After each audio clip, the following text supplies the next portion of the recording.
नमस्कार मित्रों, उद्भव क्लासेज नौका में आपका हार्दिक स्वागत है। आज सभी देशवासियों को ईद की ढेर सारी शुभकामनाएं। और हमारा जो बिंदु हमारा चल रहा था उस बिंदु का नाम संधि है। संधि में हमने दो संधियों को कंप्लीट किया है। नंबर 1 हमारा कंप्लीट हो गया था स्वर संधि, नंबर 2 हमारा कंप्लीट हो गया था व्यंजन संधि। आज हम व्यंजन संधि के अंतिम नियमों को हमने कल तक के आगे वीडियो में सारा पढ़ लिया था। आज हम विसर्ग संधि का अध्ययन करेंगे, इसलिए सभी को विसर्ग संधि के नियमों को ध्यान से समझना है।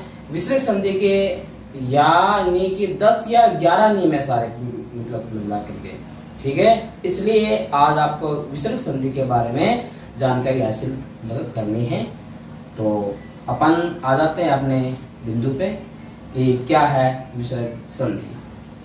तो दोस्तों, विसर्ग संधि जो है बहुत ही इम्पोर्टेंट संधि है, इसलिए आप सभी विसर्ग संधि को ध्यान से समझे, एकदम एक्टिव होके आपको समझना है विसर्ग संधि क्या होती है। दोस्तों ऐसा है, अपनी हिंदी भाषा में स्वरों की संख्या होती है 11 और व्यंजनों की संख्या होती है मूल रूप से कितना की 33।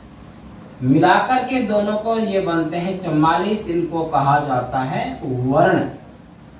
तो दोस्तों ऐसा है, ध्यान देना कि जब स्वर का योग हो जाए स्वर से तो कौन सी संधि बनती है, उस संधि का नाम होता है स्वर संधि, ठीक है ना। फिर अगर स्वर का योग हो जाए व्यंजन से तो कौन सी संधि बनती है, व्यंजन संधि। और जब व्यंजन का योग हो जाए स्वर से तो कौन सी संधि बनती है, व्यंजन संधि। और जब व्यंजन का योग हो जाए व्यंजन से तो कौन सी संधि बनती है, व्यंजन संधि। दोस्तों ये अपनों ने 2 संधियां मतलब पहले वाले वीडियो में कंप्लीट कर ली थी। आज हम पढ़ेंगे विसर्ग संधि को, इसलिए आपको ध्यान यहाँ देना है क्या कि अगर यहाँ आ जाए, मतलब प्रथम पद में क्या आ जाए, प्रथम पद में आ जाए विसर्ग और उत्तर पद में या तो आ जाए स्वर या आ जाए व्यंजन, तो दोस्तों कौन सी संधि बन जाएगी, विसर्ग संधि बन जाएगी। ध्यान रखना है क्या, अगर प्रथम पद में क्या आ जाना चाहिए, विसर्ग आ जाना चाहिए, और उत्तर पद में या तो आ जाना चाहिए स्वर या आ जाना चाहिए व्यंजन, तो कौन सी संधि बन जाएगी, विसर्ग संधि बन जाएगी। तो दोस्तों ध्यान देना है कि विसर्ग संधि कैसे होती है। तो ध्यान दे क्या कि विसर्ग जो है ना, विसर्ग एक अयोग हुआ है होता है। वैसे तो हिंदी में दो वर्ण ऐसे होते हैं जिनको अपन अयोगवाह मानते हैं। एक तो होता है हमारा अंग यानी अनुस्वार, और एक होता है अह यानी कि विसर्ग। हिंदी में ये दोनों के दोनों वर्ण क्या होते हैं, अयोग हुआ है। तो दोस्तों ध्यान देना, अयोग हुआ है क्या चीज है। ए का मतलब होता है नहीं, योग का मतलब होता है जुड़ना, वह का मतलब होता है वहन करना। ऐसे 2 वर्ण जो व्यंजनों के साथ में जुड़ करके वहन नहीं होते, है ना। तो ये जो अयोग वह होते हैं ना, ये ओनली फॉर जुड़ते हैं स्वरों के साथ में। तो दोस्तों ध्यान देना है, इन दोनों में से हमारा एक ये जो विसर्ग है ना, ये क्या है, अयोग वह होता है। अयोग वह का यह मतलब है कि यह कभी भी व्यंजन के साथ में जुड़कर वहन नहीं होता। तो मैं यहाँ लिख देता हूं कि विसर्ग व्यंजन के साथ में जुड़कर वहन नहीं होता, केवल स्वरों के साथ जुड़ता है। विसर्ग किसके साथ में जुड़कर के वहन होता है? ओनली फॉर स्वरों के साथ में, व्यंजन के साथ में कभी भी विसर्ग जुड़ता नहीं है। इसलिए उत्तर वाले पद में कभी भी विसर्ग नहीं आएगा, क्योंकि कोई भी ऐसा शब्द नहीं है जो विसर्ग से शुरू होता हो। विसर्ग कभी भी किसी भी शब्द के मतलब क्या है कि शुरू में विसर्ग और कभी नहीं आता है, ये हमेशा ध्यान देने की बात है। इसलिए मैंने यहाँ ओनली फॉर एक ही जगह पे लिखा है विसर्ग, कहाँ? ये है अपने पहले वाले पद में, और दूसरे वाले पद में क्या आ जाना चाहिए? या तो स्वर या व्यंजन। दूसरे वाले पद में कभी भी विसर्ग नहीं आएगा, क्योंकि विसर्ग कभी व्यंजन के साथ में जुड़कर के वहन नहीं होता। ठीक है, तो दोस्तों ध्यान ये देना है। अब आपको आगे ये समझना है कि विसर्ग जो है ये क्या है? अयोगवाह होता है, और विसर्ग ओनली फॉर किसके साथ में जुड़ के वहन होता है? स्वरों के साथ जुड़ करके वहन होता है। तो दोस्तों ध्यान देना, आज की ये जो हमारी संधि है, इस संधि का नाम है विसर्ग संधि है। तो विसर्ग मान लो आ जाता है प्रथम पद में, तो देखना दोस्तों कि दूसरे वाले पद में क्या आएंगे? दूसरे पद में आ जाएंगे 44 वर्ण। इनमें से कोई भी आ सकता है दूसरे पद में, ठीक है ना? तो देखना यहाँ विसर्ग है, और मैं इन ना 44 वर्णों की जगह में ऐसे भी लिख सकता हूँ 11 स्वर और ये 33 व्यंजन, ठीक है ना? यानी कि 11 क्या हो गए? स्वर हो गए, 33 क्या हो गए? व्यंजन हो गए। जब दोनों को मिलाएंगे तो कितने हो जाएंगे? 44, है ना? और ये जो है ना स्वर और व्यंजन को दोनों के साथ में क्या कहते हैं? कहते हैं वर्ण कहते हैं। तो अब आपको आ गया होगा समझ में, विसर्ग जब आ जाएगा प्रथम पद में, दूसरे वाले पद में, उत्तर पद में या तो आ सकते हैं 11 स्वर आ सकते हैं, या आ सकते हैं 33 व्यंजन आ सकते हैं। ठीक है, फिर इसको मैं इस रूप में भी लिख सकता हूँ। देखो विसर्ग आ जाता है प्रथम पद में। अब जब उत्तर वाले पद में ध्यान देना, इन 44 वर्णों में मतलब ऐसा है कि अघोष भी होते हैं और सघोष भी होते हैं। अघोष और सघोष के बारे में हमने पिछले वीडियो में आपको बहुत अच्छा सा समझा रखा था कि अघोष क्या होते हैं और सघोष क्या होते हैं। होते इन्हीं 44 वर्णों के अंदर से हैं। दोस्तों ध्यान देना, एक बार और आपको मैं समझा देता हूँ कि अघोष क्या होता है। किसी भी वर्ग का पहला दूसरा वर्ण, किसी भी मतलब वर्ग का, वर्ग होते हैं 5 होते हैं, ठीक है ना? किसी भी वर्ग का पहला दूसरा और व्यंजन हो गया, और फिर हो गया ये तीनों के तीनों से। ये इतने जो है ना, इनको क्या बोला जाता है? अघोष वर्ण। दोस्तों ध्यान देना, अघोष वर्ण आपको आगे होगा समझ में। मैंने ये कहा था कि मतलब क्या कि प्रत्येक व्यंजन यानी कि प्रत्येक वर्ग का पहला दूसरा व्यंजन, जैसे यहाँ आ गया कै वर्ग, देखो कै, ख, ग, घ और ड़, यानी ये इसका पहला और ये इसका दूसरा। फिर ये च, छ, ज, झ और ये इसका पहला ज और ये छ, ठीक है? ये ट, ये ढ, ड, ढ और हन, ये पहला ये दूसरा।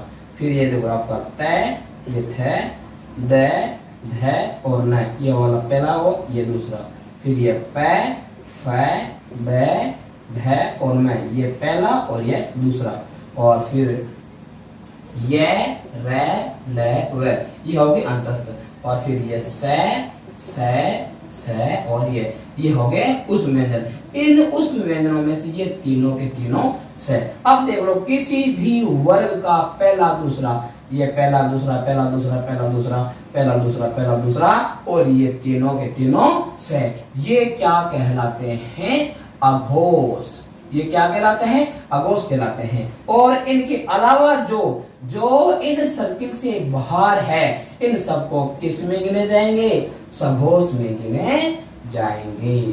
अब आपको आगे होगा समझ में कि इन मतलब 44 वर्णों में से कितने वर्ण है वो अघोष है। तो ध्यान से देख लो, 1 2 3 4 5 6 7 8 9 10 और ये आपके तीनों है, यानी कि कुल मिला के कितने वर्ण हो गए अघोष? अघोष वर्ण हो गए 13। ठीक है। और ये जो है ना सघोष, ये मतलब कितने रह गए? ये सघोष रह गए। अब आप निकालो ना 44 में ना कुल, उसमें से निकालो 13, पीछे रहते कितने हैं? 1 और 31। ये 31 जो है ना आपके वर्ण है वो सघोष है। आज हम ओनली फॉर विसर्ग के साथ में अघोष वाले वर्णों को जोड़ेंगे और अगले वाले वीडियो में क्या जोड़ेंगे? अपन जोड़ेंगे विसर्ग के साथ में सघोष वर्णों को। यही है हमारी विसर्ग संधि। दोस्तों ध्यान देना, आज के अपने वीडियो में ओनली फॉर अपन ना विसर्ग के साथ में अघोष वाले सारे वर्णों को जोड़ेंगे और उनके नियमों को पढ़ेंगे। तो अब आपको इतना मैंने आपको ये समझा दिया है कि जो विसर्ग होगा ना वो कहाँ होगा? विसर्ग होगा प्रथम पद में, और उत्तर वाले पद में क्या होगा? अघोष वर्ण होगा। अघोष के अंदर आप देखो क्या क्या आ जाएगा? किसी भी वर्ग का पहला दूसरा वर्ण और तीनों से। तो आज हम अघोष वाले वर्णों को विसर्ग के साथ में जोड़ करके अध्ययन करेंगे। ठीक है दोस्तों, अब अपन इसके अघोष को कैसे जोड़ेंगे ये अपन नियम भी इसके पढ़ेंगे, आपको ध्यान देना है। विसर्ग संधि बहुत इंपॉर्टेंट संधि है, सबको समझना है, बहुत अच्छी संधि है। इसमें से सवाल हर एग्जाम में पूछे जाते हैं। कोई भी चीज अगर आपको समझ में नहीं आती है तो आपका कमेंट बॉक्स में कमेंट छोड़ देना, मैं देख लूंगा और आपको आपकी जो भी समस्या है उसका समाधान किया जाएगा। दोस्तों हमारा नियम पहला है वो देखो ये है, ध्यान देना। विसर्ग संधि हमारा आज का है टॉपिक क्या है? विसर्ग संधि। इसमें हमारा है नियम नंबर पहला है, क्योंकि व्यंजन संधि और ये जो है ना विसर्ग संधि ये सारी किसके पर आधारित है? नियमों के ऊपर आधारित है। नियम देखो फर्स्ट वाला कि अगर प्रथम पद में कोई भी स्वर आ जाए, यानी कि स्वर कितने होते हैं? स्वर होते हैं 11। अगर प्रथम पद में कोई भी स्वर आ जाए और उसके साथ क्या आ जाए? विसर्ग लगा हुआ आ जाए। देखो इधर क्या होगा? इधर इस वाले साइड में ऑन पर स्वर ही होंगे, क्योंकि विसर्ग हमेशा स्वरों के साथ में ही जुड़कर आएंगे, व्यंजनों के साथ में विसर्ग कभी नहीं आएंगे, क्योंकि विसर्ग एक अयोग वाहक ध्वनि है। तो यानी हमारे पास में प्रथम पद में ओनली फोर क्या होंगे? 11 में से कोई भी स्वर आ सकता है, और उत्तर वाले पद में आ जाए अपना चकार या छकार, या आ जाए अपना तालव्य स। इनमें से कोई भी वर्ण आ जाए तो क्या विकार उत्पन्न होगा ये समझना है। ये कौन से हैं? ये है तालव्य अघोष। मैंने कहा था ना आज अपन विसर्ग के साथ में केवल अघोष वाले वर्णों को जोड़ेंगे। ये ना आपका च, छ और स, ये क्या है? ये अपने तालव्य अघोष है। अगर विसर्ग के साथ में तालव्य अघोष को जोड़ दिया जाए तो क्या विकार उत्पन्न हो जाएगा? ध्यान देना दोस्तों, विसर्ग के स्थान पर क्या आदेश हो जाएगा? विसर्ग के स्थान पर तालव्य से का आदेश हो जाएगा। ये होगा विकार उत्पन्न। क्या कि अगर विसर्ग के बाद में तालव्य अघोष से योग हो जाए तो विसर्ग के स्थान पर तालव्य सकार का आदेश हो जाएगा। ठीक है, ये था हमारा पहला नियम। दोस्तों अब इस नियम के आधार पर हम इसके एग्जाम्पल लिखते हैं, आपको ध्यान से समझना है। पहला है, इसका एग्जाम्पल देखो, अंत है योग चक्षु। दोस्तों ध्यान देना, या अंत है लिखा है। अंत है में जब अपन इस वाले तय को करेंगे मतलब कि स्वर रहित तो ए निकल के बाहर आ जाएगा और ए क्या होता है, स्वर होता है। तो ये जो आपका विसर्ग है ना, ये किसके साथ में लगा हुआ है, ए के साथ में लगा हुआ है। ए क्या होता है, स्वर होता है। और फिर इसका योग हो रहा है जैसे हो रहा है। तो दोस्तों ध्यान दो, इस वाले विसर्ग की जगह पे क्या आदेश हो जाएगा, यानी कि तालव्य से का आदेश हो जाएगा। तो हमारा क्या बन जाएगा शब्द, अंतस चक्षु, ये हमारा शब्द बन जाएगा। दोस्तों आगे होगा आपके समझ में क्या कि विसर्ग के स्थान पर क्या आदेश हो गया, तालव्य सकार। ठीक है, एक एग्जांपल और देखो ध्यान से, इसी का एक एग्जांपल और देख लो। हमारा है प्रथम पद निह प्लस छल। देखो दोस्तों अब की बार हमने इस वाले है ना 6 का योग किया है और यहाँ पर योग किया था 6 का। तो निह प्लस 6, निह, इस नी में कौन सा विसर्ग है, लघु ई है। जैसे अपन न को करेंगे स्वर रहित तो ई लघु है ना वो बाहर निकल जाएगा, है ना। और उसके बाद में क्या लगा हुआ है, उसके बाद विसर्ग लगा हुआ है। तो दोस्तों ध्यान देना, ये जो है ना विसर्ग है ना, ये आया है किसके साथ में, ई लघु के साथ में। तो निह प्लस छल क्या क्या हो जाएगा, विसर्ग की जगह क्या आदेश हो जाएगा, तालव्य सकार। तो हमारा शब्द क्या बन जाएगा, निश्चल। ठीक है, इसको एक एग्जांपल से और देखेंगे, ध्यान देना क्या है। हाँ, दुह प्लस शासन। दोस्तों ध्यान देना, अब ये जो है ना दुह है ना, दुह है, इस जैसे ही इस वाले दै को अपन करेंगे स्वर रहित, दै योग लघु उ, लघु उ है ना इसमें से बाहर निकल जाएगा और इसके आगे क्या लगे हुए, विसर्ग लगे हुए हैं। ठीक है, और फिर इसका योग किससे हो रहा है, योग हो रहा है से। कौन से से, तालव्य से। हमने देखो इसमें तो योग किया था किसका, 6 का। इस एग्जांपल में योग किया था 6 का। इस एग्जांपल में हम योग कर रहे हैं तालव्य से का, यानी कि तीनों के तीनों मैंने वर्णों का यहाँ योग करके आपको समझा रहा हूँ। और ये है क्या, ये है तालव्य अघोष है, अघोष है। ठीक है, ध्यान देना। फिर अपने पास में ये जो दुह है, दू के आगे जो विसर्ग लगा है, इस विसर्ग का आदेश किसमें हो जाएगा, तालव्य सकार में। तो हमारा शब्द क्या बन जाएगा, हमारा शब्द बन जाएगा दुस्शासन, ये हमारा शब्द बन जाएगा। नियम नंबर 1 बहुत ही इजी नियम है, ध्यान देना। क्या, अगर प्रथम पद में कोई भी स्वर आ जाए, 11 में से कोई भी स्वर आ जाए और उनका योग उत्तर पद में 6 से या 6 से या तालव्य सकार से हो जाए, है ना, तो क्या आदेश होगा, विसर्ग के स्थान पर तालव्य सकार आदेश के रूप में हो जाएगा। और ये जिस मतलब सारे के सारे क्या है, ये तालव्य अघोष है। ये था हमारा पहला नियम।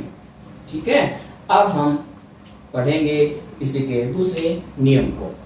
तो दोस्तों ध्यान देना, इसका दूसरा नियम भी अभी आपके सामने आ रहा है, ध्यान दो।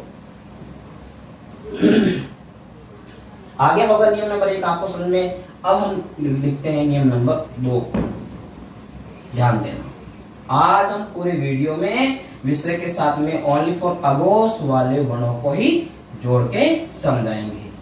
ठीक है, और आने वाला जो वीडियो है ना उसमें अपन जोड़ेंगे सघोष वाले वर्णों को। ठीक है, तो ध्यान देना, अघोष वाले वर्णों को आज आपको समझना है ध्यान से। नियम नंबर 2 क्या कह रहा है, देखो कि अगर प्रथम पद में कोई भी स्वर आ जाए, यानी कि 11 में से कोई भी स्वर आ जाए प्रथम पद में और उसके साथ में क्या आ जाए, विसर्ग आ जाए और उनका योग उत्तर वाले पद में क्या आ जाए, या तो आ जाए आपका ट, या आ जाए ठ, या आ जाए मूर्धन्य से।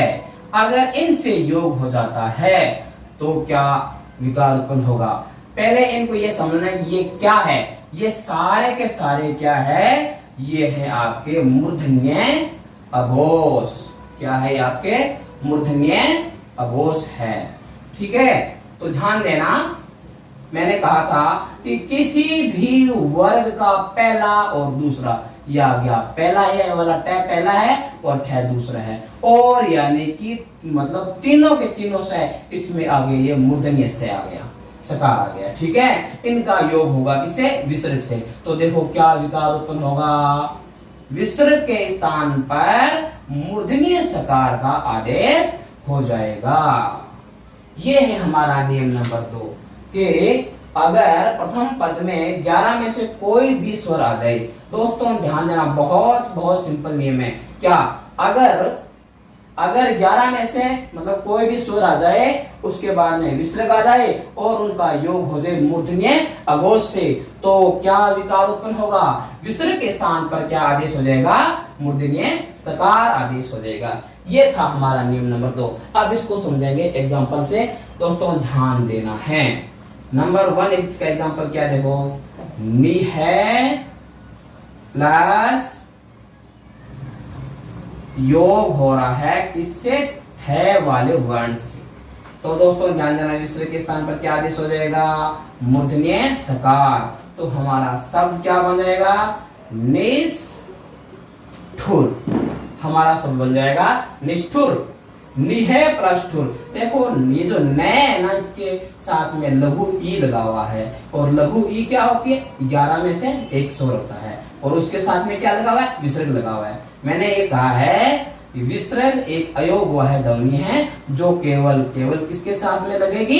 स्वरों के साथ में। व्यंजन के साथ में कभी विसर्ग नहीं आएगा, कहीं भी नहीं मिलेगा, आपको ध्यान देना। ठीक है, तो ये हमारा था पहला एग्जांपल, नि है प्लस ठुर, यानी नि का नि आ गया, विसर्ग की जगह पे आपका आ गया मूर्धन्य सकार, और उत्तरपद सेम का सेम आ गया, निष्ठुर बन गया, सब बन गया। एक एग्जाम्पल और लेते हैं, ध्यान देना। हमारा शब्द है प्रथम पद में धनु है प्लस टंकार। दोस्तों ध्यान देना, अब हम ये जो विसर्ग है ये आ रहा है लघु ऊ के साथ। जैसे इस नू का शाब्दिक विच्छेद करते हैं, तो न हो गया आपका स्वर रहित होते ही लघु ऊ बाहर आ जाएगा, और जैसे लघु ऊ बाहर आएगा उसके आगे क्या लगे हुए हैं? विसर्ग लगे हुए हैं। तो ये जो विसर्ग है ना, किसके साथ आ रहा है? विसर्ग आ रहा है ऊ, मतलब लघु ऊ के साथ आ रहा है। लघु ऊ क्या होता है? स्वर होता है। तो यहाँ वाला एकदम पता आपको आ गया होगा समझ में। अब इसका योग किससे हो रहा है? योग हो रहा है कौन से वर्ण से? योग हो रहा है ट वर्ण से। तो दोस्तों ध्यान देना कि इस विसर्ग के स्थान पर क्या आदेश हो जाएगा? मूर्धन्य सकार। तो हमारा शब्द क्या बन जाएगा? हमारा शब्द बन जाएगा धनु। अब ये जो है ना विसर्ग है, इसके जगह पे क्या आ जाएगा? ये आ जाएगा अपना मूर्धन्य सकार आ गया, और फिर उत्तरपद सेम का सेम लिखा जाएगा। तो हमारा शब्द क्या बन जाएगा? धनुष टंकार। दोस्तों ध्यान देना, 2 एग्जाम्पल आपको आगे हो समझे। अब हम अगले एग्जाम्पल में से का भी योग करेंगे। दोस्तों ध्यान देना, यहाँ मैं लिख रहा हूँ एग्जाम्पल तीसरा। ठीक है, हमारा है प्रथम पद है आपके सामने लिखा हुआ है कि लिखा गया है कि लिख दिया मैंने चतु है ना, और फिर इसका योग हो रहा है किसे? योग हो रहा है षष्ठी से। तो ये जो श आ रहा है ना उत्तर वाले पद में, ये कौन सा है? मूर्धन्य अघोष है। तो विसर्ग की जगह पे क्या आदेश हो जाएगा? मूर्धन्य सकार। तो हमारा शब्द क्या बन जाएगा? चतु। विसर्ग की जगह पे लघु, ये आपका आगे आए, आपका आ गया मूर्धन्य सकार आ गया ना, हाफ आधा, और फिर दूसरा लिखा जाएगा पद पूरा का पूरा षष्ठी। हमारा शब्द बन जाएगा क्या है? चतुष्षष्ठी। हमारा शब्द क्या बन जाएगा? चतुष्षष्ठी। थोड़ा बोर्ड को सीधा कर लेते हैं ना, बस अब सही है। दोस्तों ध्यान देना, ये था हमारा नियम नंबर 2। एक बार इसको ध्यान से और देखो, कैसे कि अगर 11 में से कोई भी स्वर आ जाए, कोई भी स्वर आ सकता है 11 में से, ठीक है, और उनका योग हो जाए मूर्धन्य अघोष से, यानी किस किस से? ये तो देखो किससे हो रहा है? एक हो रहा है ट से, एक हो रहा है ठ से, एक हो रहा है मूर्धन्य से। तो हमारा इनसे जब योग होता है तो विसर्ग की जगह पर क्या आदेश हो जाएगा? मूर्धन्य सकार। विसर्ग संधि के हमने 2 नियमों का अध्ययन किया है। अब आपके सामने रखा जाएगा नियम नंबर 3। दोस्तों ये नियम नंबर 2 आपको आगे होगा समझ। मुझे आशा है कि आपको नियम नंबर 2 है वो समझ में आ गया होगा। अब हम इसका लेके आते हैं नियम नंबर 3। बहुत ही सिंपल सा नियम है, अच्छा नियम है, और आपको ध्यान से समझने की आवश्यकता है। अब देखना दोस्तों नियम नंबर 3 क्या कह रहा है। नियम तीसरा है, अगर मतलब प्रथम पद में कोई भी स्वर आ जाए, 11 में से कोई भी स्वर आ सकता है और उनका योग किससे हो जाए, योग हो जाए किस किस से, देखो ये लिख रहा हूं मैं शब्द आपके सामने, एक तो लिख दिया मैंने तैवर्ण, थैवर्ण और ये हो गया दंत्य सकार। अगर इनका योग हो जाए, ये कौन से अघोष है, ये है दंत्य अघोष। ये कौन से अघोष है, ये वाले मतलब दंत्य अघोष है। तो ध्यान देना दोस्तों कि अगर प्रथम पद में 11 स्वर में से कोई भी स्वर आ जाए और उसके आगे विसर्ग लगा हुआ आ जाए, उनका योग हो जाए दंत्य अघोष से, तो क्या विकार उत्पन्न होगा। बहुत सिंपल सात नियम है, सिर्फ आपको ये ध्यान देना है, विसर्ग के स्थान पर आपको करना है दंत्य सकार का आदेश करना है। आदेश का क्या मतलब होता है, किसी भी वर्ण को बदलकर उसकी जगह नया वर्ण लिख देना, ये आदेश कहलाता है। तो अपनों ने क्या किया कि विसर्ग को चेंज कर दिया, कौन से सकार में, दंत्य सकार में, ठीक है, तो ये आदेश ही हुआ ना। अब दोस्तों आपको ये ध्यान देना है कि अगर प्रथम पद में कोई भी स्वर आ जाए, 11 में से कोई भी स्वर आ जाए, उसके साथ में विसर्ग हो और उनका योग हो जाए दंत्य अघोष से। आज वाले मतलब वीडियो में अपन अघोष ही अघोष को जोड़ेंगे, ध्यान देना, ठीक है ना। हमारे मतलब इसके जो पीछे वाले जो 2 नियम थे ना, उसमें हमने अघोष को जोड़ा था और इसी में हम अघोष से योग कर रहे हैं। दोस्तों ध्यान देना, अगर प्रथम पद में 11 स्वर आ जाए, उसके बाद में विसर्ग लगा हुआ आ जाए और उत्तर पद में आ जाए दंत्य अघोष आ जाए, तो विसर्ग के स्थान पर क्या करना है, आपको दंत्य सकार का आदेश करना है। अब इसको आप समझोगे एग्जाम्पल से, ठीक है। तो देखो इसका फर्स्ट एग्जाम्पल क्या कह रहा है, नि है प्लस तेज।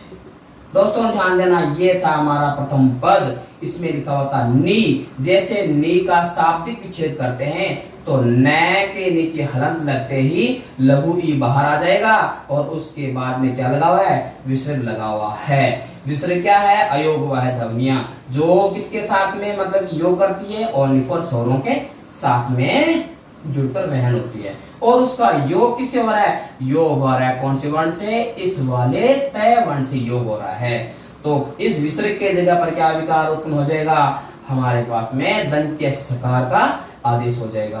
तो हमारा शब्द क्या बन जाएगा, निस्तेज। हमारा शब्द क्या बन जाएगा, निहे योग तेज इक्वल टू निस्तेज। एक एग्जाम्पल और समझाते हैं आपको। हाँ,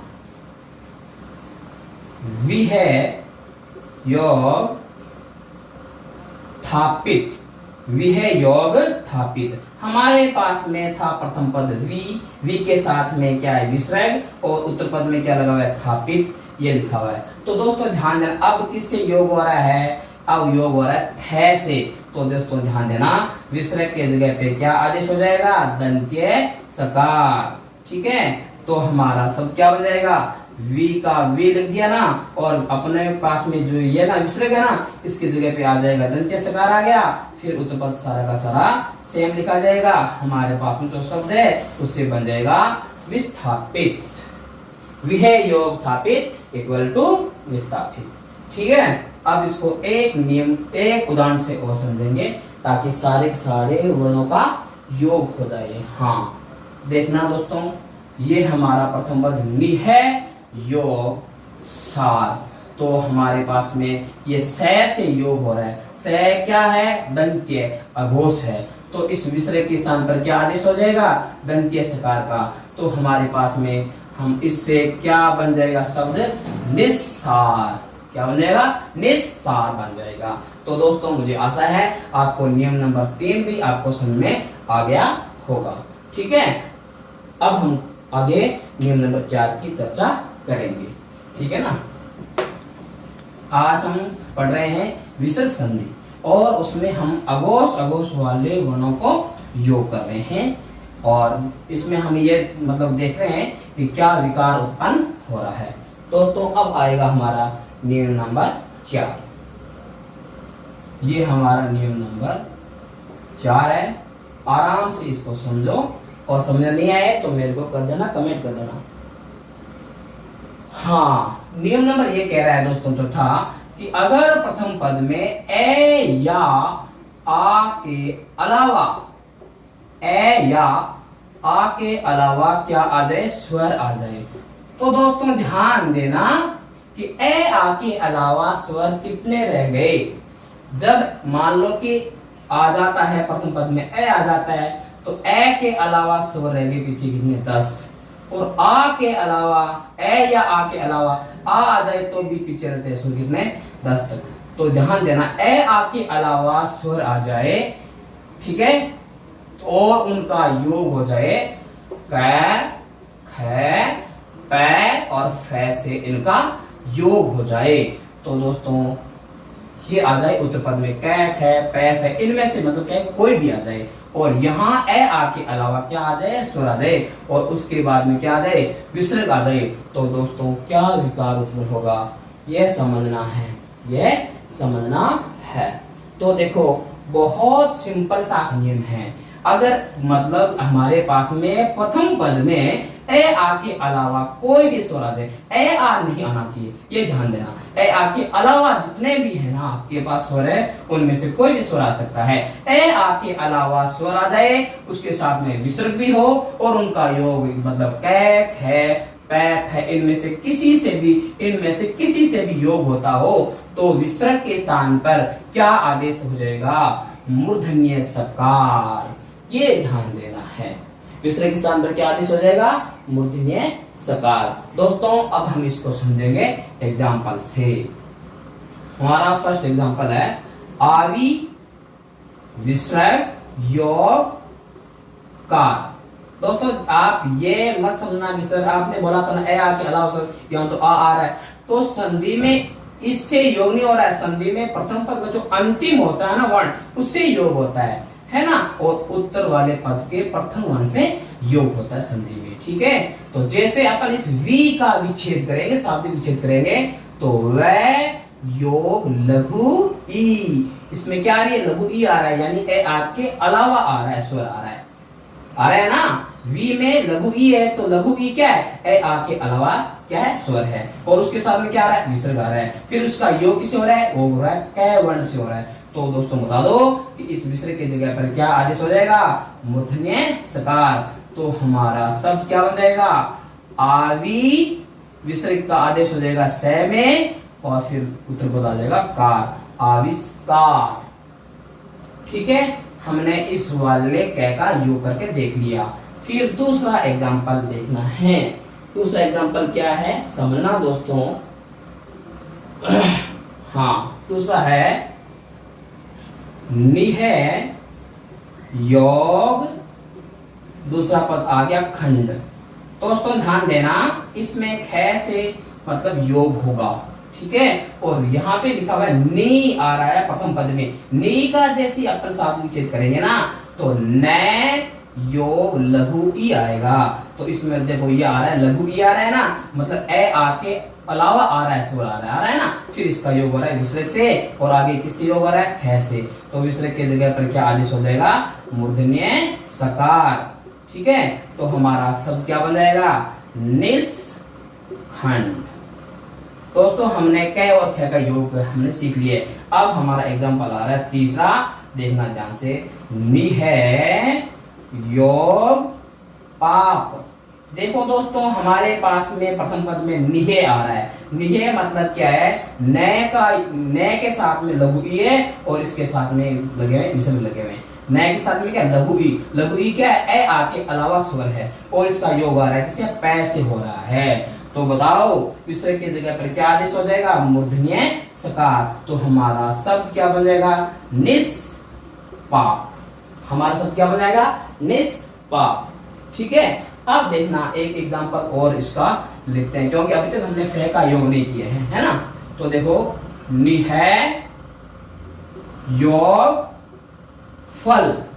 अब ये एग्जांपल आप अपने आप इसका उत्तर बता सकते हो। कैसे कि विसर्ग की जगह पर तो आ जाएगा मूर्धन्य सकार और फिर हमारा शब्द बन जाएगा निष्फल, है ना। ये फे का मैंने इसमें योग कर दिया। तो दोस्तों आपको आगे होगा समझ में नियम नंबर 4 क्या कह रहा है। दोस्तों ये था विसर्ग संधि का नियम नंबर 4।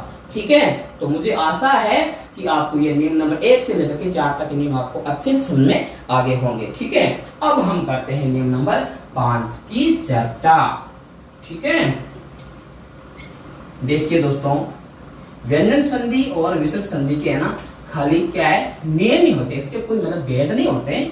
अगर नियम समझ में आ जाएंगे अच्छे से तो आपको पूरी की पूरी संधि है ना आपकी मुट्ठी में आ जाएगी, आपको बिल्कुल समझ में आ जाएगा।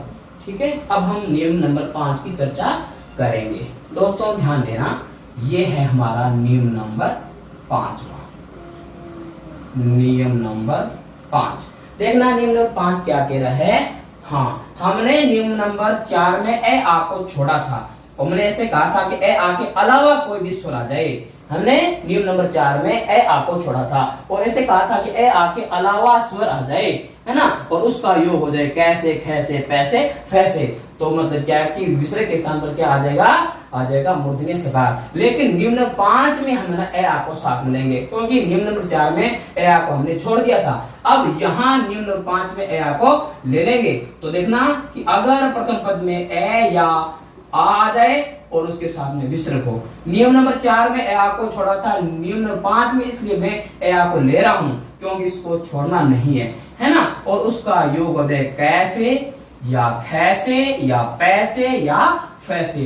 तो दोस्तों देखना क्या विकार उत्पन्न होगा, ये समझने की बात है। वेरी वेरी इंपॉर्टेंट नियम है दोस्तों, ध्यान देना, वेरी वेरी इंपॉर्टेंट नियम है, ध्यान देना।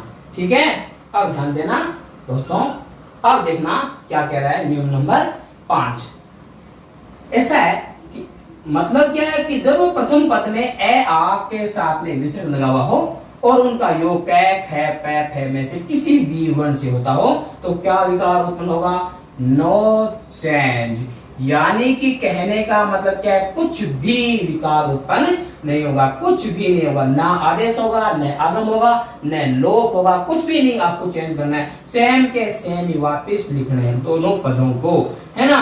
तो इस प्रकार जो होती है संधि जिसमें कुछ भी चेंज नहीं होता, उस संधि का नाम क्या होता है, प्रकृति भाव संधि, जिसमें न तो आदेश होता है, न आगम होता है, न लोप होता है। तो उस वाली संधि का नाम क्या है, प्रकृति भाव संधि है।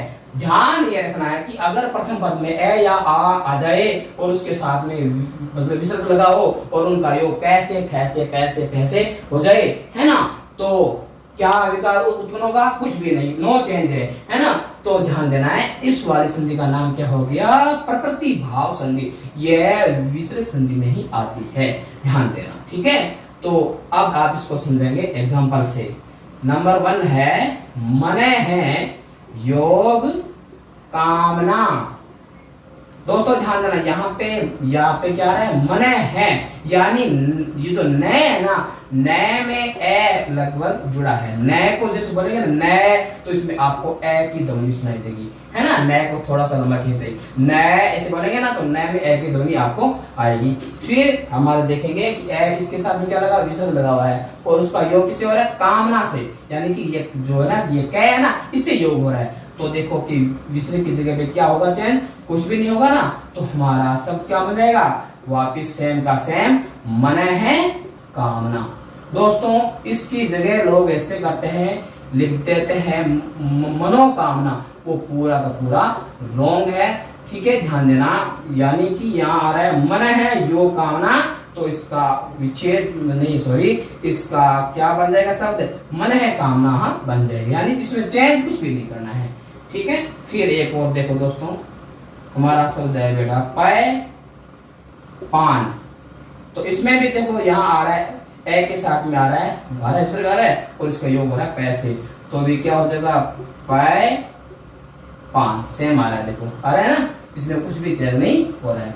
एग्जाम्पल एक और देख लो ध्यान से, सिंपल एग्जाम्पल है, ज्यादा कुछ नहीं है। अब हमने इस वाले पै का भी योग कर दिया। अब देखो हमारा है शिला योग खंड। दोस्तों देखो यहाँ पे लिखा है मैंने शिला, यानी कि आ इसमें आ रहा है, ला में जैसे ला बोलेंगे ना, तो ला में आपको लय को सुपन करेंगे स्वर रही, तो आ की ध्वनि बाहर आ जाएगी। लय योग आ बनता है, ला बनता है, ला बनता है ना। तो फिर देखो उसमें आ की आ रही है ध्वनि, और उसके बाद में क्या है, आ रहे विसर्ग आ रहे हैं। तो आ के बाद में विसर्ग हो, ए आ के बाद में विसर्ग हो, उसका योग ख से होता हो, तो क्या होगा चेंज, कुछ भी नहीं, नो चेंज। तो हमारा शब्द क्या आ जाएगा, शिला खंड, यानी इसको बोलते हैं प्रतिभाव संधि। हमने इस वाले ख का भी योग करके देख लिया। अब हमें क्या देखना है, फे का योग करना है, ठीक है। तो देखना, नील है योग फर, तो हमारा शब्द क्या बन जाएगा, नील है फर, ठीक। इसमें फे का योग कर लिया। तो दोस्तों ये था हमारे नियम नंबर 5 की चर्चा। इसमें क्या है, कुछ भी चेंज नहीं हुआ। क्यों नहीं हुआ, क्योंकि ए आके बाद में जब क्या आ जाए, विसर्ग आ जाए, उनका योग कैसे, कैसे, पैसे, फैसे हो जाए, तो कुछ भी चेंज नहीं होगा। इस वाली संधि को कौन सी संधि कहते हैं, प्रतिभाव संधि कहते हैं। ये थे नियम नंबर 5। दोस्तों अब आपको ये ध्यान रखना है कि 1 से लेकर के नियम नंबर 5 है ना, इसकी आपको मैं थोड़ी 2-3 लाइनें और लिखवा रहा हूं, आप ध्यान से समझ के लिखना इसमें क्या हुआ है, ध्यान देना सभी। नियम नंबर 5 आपको आगे होगा समझ में। अब ध्यान देना दोस्तों,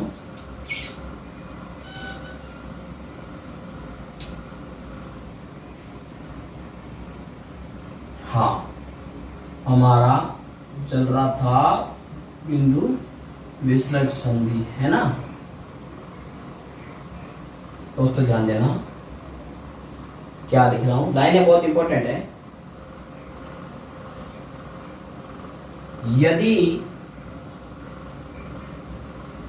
विसर्ग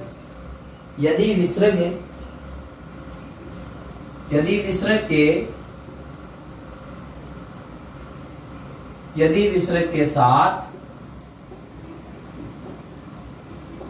अघोष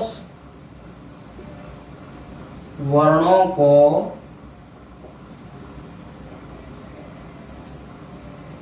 जोड़ने पर तीनों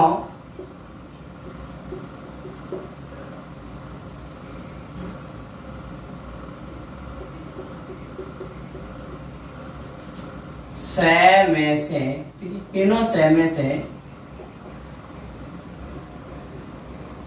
कोई भी सह आ जाए। दोस्तों एक बार लाइन को ध्यान से पढ़ें। यदि विसर्ग के साथ अघोष वर्णों को जोड़ने पर इन मतलब तीनों सह में से कोई भी सह आ जाए, या तो आ जाए आपका तालव्य से, या आ जाए अपना मूर्धन्य से, या आ जाए अपना दंत्य से। इन मतलब तीनों सह में से कोई भी स्वर मतलब कोई भी सह आ जाए, वहां कौन सी संधि होती है, सचुत्व संधि होती है। यह बहुत बहुत मोस्ट इंपोर्टेंट लाइन है, ध्यान देना। यदि विसर्ग के साथ में अघोष वर्ण को जोड़ने पर इन मतलब तीनों सह में से कोई भी सह आ जाए, या तो आ जाए तालव्य से, या आ जाए मूर्धन्य से, या आ जाए आपका दंत्य से। इनमें से एक भी सह आ जाए ना, तो वहां कौन सी संधि हो जाएगी, सचुत्व संधि, जो हमने नियम 1 से लेके 5 तक पढ़ा है। नियम 1 से 5 तक पढ़ा है ना, तो इनमें कौन सी होगी संधि, इनमें सचुत्व संधि होगी। हमने आज सचुत्व संधि का अध्ययन कर लिया है। अब आपको ये बताना है कि सर सचुत्व संधि की पहचान क्या होती है, ये आपको मैं बता देता हूं। इस संधि की पहचान क्या होती है, देखना। सचुत्व संधि में ये जो सह है ना, आपके तीनों सह है ना, ये आपको मिलेंगे स्वर रहित मिलेंगे। कैसे मिलेंगे? स्वर रहित मिलेंगे। ये इसकी पहचान है। जैसे आपका शब्द आ गया निःशुल्क, दोस्तों ध्यान लीजिए, से क्या आ रहा है? आ रहा है स्वर रहित आ रहा है। शब्द आ जाए निष्कंटक, ये से क्या आ रहा है? स्वर रहित आ रहा है।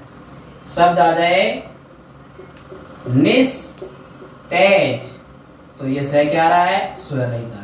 यानी कि जब इन से में से कोई भी से आ जाए तो वह संधि कौन सी हो जाएगी? सचुत संधि। और इसकी क्या है पहचान? वो जो से आएगा वो आएगा कैसा? स्वर रहित से आएगा, आधा से आएगा। ये है सचुत संधि की पहचान। ठीक है दोस्तों, आज हमने नियम नंबर 1 से लेकर 5 तक नियमों में हमने अघोष वाले वर्णों को जोड़ा है। ठीक है, तो अघोष वाले वर्णों को जोड़ा है। ये हमारी कौन सी संधि थी? ये हमारी थी सचुत्व संधि थी। ठीक है, और अपन आगे वाले वीडियो में जोड़ेंगे विसर्ग के साथ में सघोष वाले वर्णों को। ठीक है दोस्तों, ध्यान देना। आज इतना ही। नमस्कार, जय हिंद, जय भारत।